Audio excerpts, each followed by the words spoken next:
How's your squad, Brendan? Was suggesting Callum didn't train today?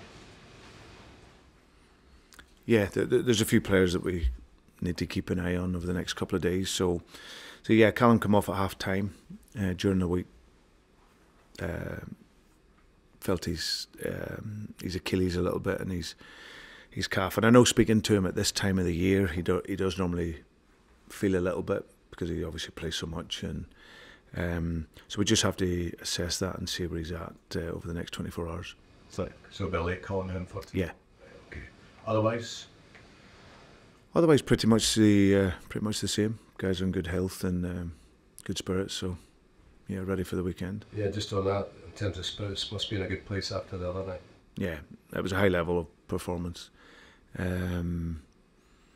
Right from the off, everything felt really good in the game. You know, the supporters were brilliant, really pushed the team, and the team were never comfortable, never got themselves comfortable in the game, despite the scoreline.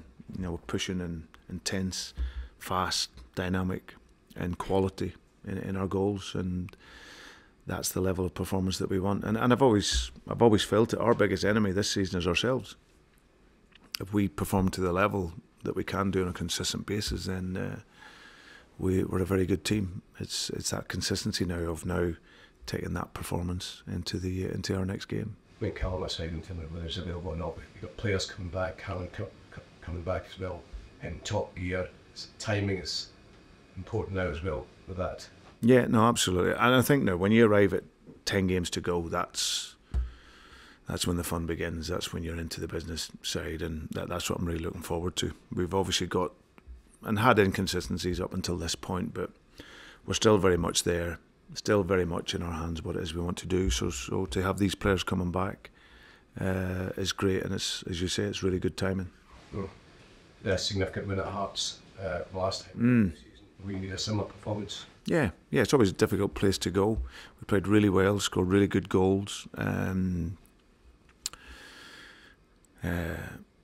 Lost a goal, but over the course of the game we were excellent in there. So it's always a great place to go as a Celtic manager or player. Always a good atmosphere, and we want to continue with the level of performance there.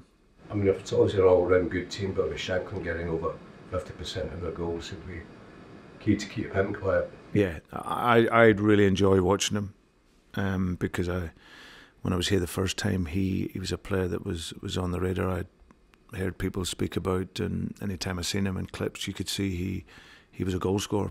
And then having come back now and seen him in the Premiership playing, he's a boy who looks super concentrated in the game. He's got really good technique, uses his body well to protect the ball, and scores all types of goals. Left foot, right foot, good in the air.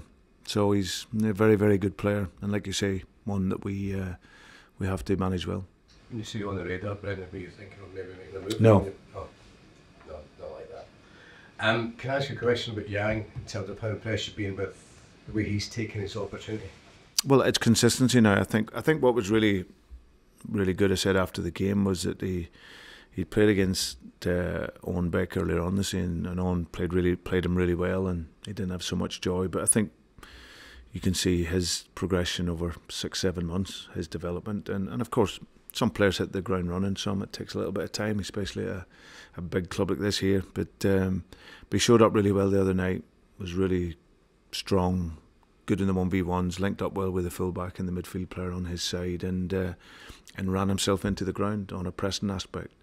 So yeah, really, really pleased for him, a talented young player. But for all young players, and it's about consistency, and now it's on to the next game. Actually, to mock you with it, he's come back from India, very impressive last couple of games. What does he give you as well, obviously, as a chance to push Callum on as well? Yeah, he just anchors that midfield for us and allows us to, allowed Cal to move on. He's a very good player, but like you say, he missed a lot of this season moments when it looked like he was going to get his run in the team. He was out injured, so that's been the challenging time for him. And then it was just about getting him up to speed and trying to get him in at the right time. But I'm really pleased for him because he has given his all in training. He's just waited for that opportunity. And this was a midfield that was very, very difficult for players to get. You know, if you look at Matt O'Reilly, with all due respect, Matt wasn't really starting last year. You know, you had Callum, you had Rio Atati, and Aaron Moy were the players that were playing a lot of the games. So he has come in and had a fantastic season, Matt, and Tomo again has had to be patient. But I trust him when he does come in. He, like I said, he plays the game simple. He's dynamic and winning the ball back, and he's performed really well in these last few games. Is Rio Atati, is he going to be after the international break? Is he still looking for the, to get back on the pitch? Hopefully, will be before that in terms of with the squad, but may not be available to play until after the international break. But he's working really well, and we'll be happy when he is back. And there's no difference with Real Madrid, just checking. Same.